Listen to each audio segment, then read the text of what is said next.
আমার বাবা যুবক বয়সে প্লে বয় ছিল এবং বহু নারীর মন ভেঙেছিল। কথাটি মিথ্যে নয়। আজ যখন বাবার পুরাতন লাইব্রেরিতে একটা বইয়ের খুঁজে আসি, তখনই আমার চোখ যায় একটি সুসজ্জিত তাকের দিকে, এবং সেই তাকে একটি মাত্র ডায়েরি ব্যতীত আর কিছুই ছিল না। বাবার সাথে আমার সম্পর্কটা বেশ বন্ধুসুলভ হলেও বাবার জিনিসে আমি কোনোদিন হাত দেইনি।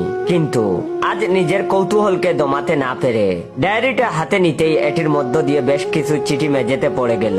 চিঠিগুলো হাতে নিতেই দেখি এক একটি চিঠিতে লেখা শব্দগুলো বেশ ভিন্ন ধরনের, অর্থাৎ এক একটি চিঠিতে ভিন্ন ভিন্ন ব্যক্তিদের হাতের লেখা বিদ্যমান। যখন আমি এক এক করে প্রায় 21টা চিঠি পড়ে ফেললাম, তখন স্বভাবতই আমার কৌতূহল চরমের তুঙ্গে উঠে গিয়েছিল। চিঠির শেষে লিখে রাখা বাবার প্রেমিকার নামগুলোও বেশ পুরনো দাঁচের, যেমন জরিনা, সালমা, আলেয়া, রাশেদা ইত্যাদি ইত্যাদি। আর বাবার প্রেমিকার চিঠিগুলো ছিল বেশ বেদনাদায়ক আর মর্মান্তিক, কেননা নারীরা প্রেম করে কষ্ট পেলে স্বভাবতই তারা মাত্রাটা একটু বেশি থাকে। হঠাৎই বাবা আমাকে খুঁজতে খুঁজতে লাইব্রেরি রুমে প্রবেশ করলেন। আমি তখন চিঠিগুলো আর ডায়েরিটা লুকানোর চেষ্টা করেও যেন পারলাম না।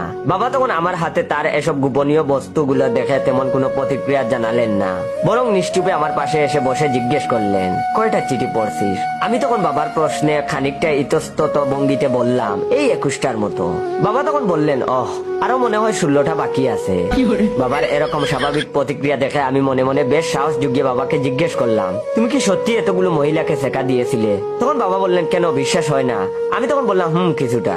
বাবা তখন বললেন, আমি যুবক বয়সে বেশ সুদর্শন ছিলাম, তখন অনেক মেয়ে আমাকে চিঠি দিত।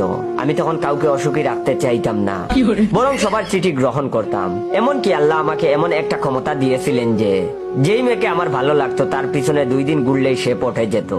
কিন্তু একটি মেয়ের সাথে আমার 2-3 মাসের বেশি থাকতে ভালো লাগতো না। শুনেছি আমার বাবা, অর্থাৎ তোর দাদাও নাকি আদিমকালের প্লে বয় ছিল। সে গ্রামের সব মেয়েদের একসঙ্গে মন ভেঙেছিল, এমনকি কাজের বেটির মেয়েকেও ছাড়েনি। আমি তখন বাবাকে বললাম, বলো কি? তাহলে তো মনে হয় এটা আমাদের বংশ পরম্পরা থেকে চলে আসতেছে। আচ্ছা, মায়ের সাথে কি তোমার কোনো প্রেমের সম্পর্ক ছিল বিয়ের আগে? তখন বাবা বললেন, আরে না, এই দজ্জাল মহিলার সাথে আবার কে প্রেম করবে? বুঝলি, প্লেবয়দের ভবিষ্যৎ এক অনিশ্চিত সুতোয় দুলতে থাকে। তোর মাকে আমি বিয়ে করে বুঝতে পারি বাকি জীবনটা আমাকে অর্ধমৃত অবস্থায় পার করতে হবে।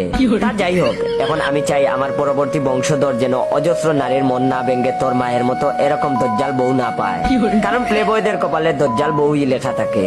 বাবা তখন আমাকে জিজ্ঞেস করলো, তুই আবার কাউকে শেখা টেকা দিস নাই তো? আবার ইদানিং তো তোর হাব ভাব আমার কাছে ভালো ঠেকছে না। বাবার কথা শুনে আমি খানিকটা তটমট খেয়ে বললাম, দূর, কি যে বলো, তুমি কলেজে আমার ব্যাপারে খোঁজ নিয়ে দেখো। পুরো কলেজের জনগণ আমাকে একজন ইনোসেন্ট বালক হিসেবে চিনে। আমি কি আমার বাপ দাদার মতো হব নাকি?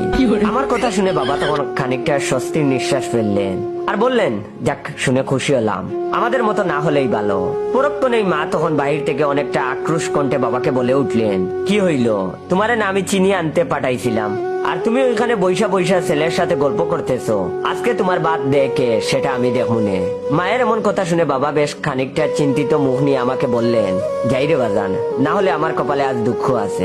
এই বলেই তিনি অনেকটা হুড়মুড়িয়ে রুম ত্যাগ করলেন। বাবার এইরকম রুম ত্যাগ করা দেখে যেখানে আমার হাসি পাবার কথা ছিল, সেখানে আমি খুব চিন্তায় আছি, কারণ আমিও তো সাদিয়াকে শেখা দেওয়ার মধ্য দিয়ে 14টা মেয়ের মন ভেঙেছি অলরেডি। তাহলে আমার কপালেও কি মায়ের মতো এরকম দজ্জাল বউ জুটবে? প্রশ্নটা থেকেই যায়।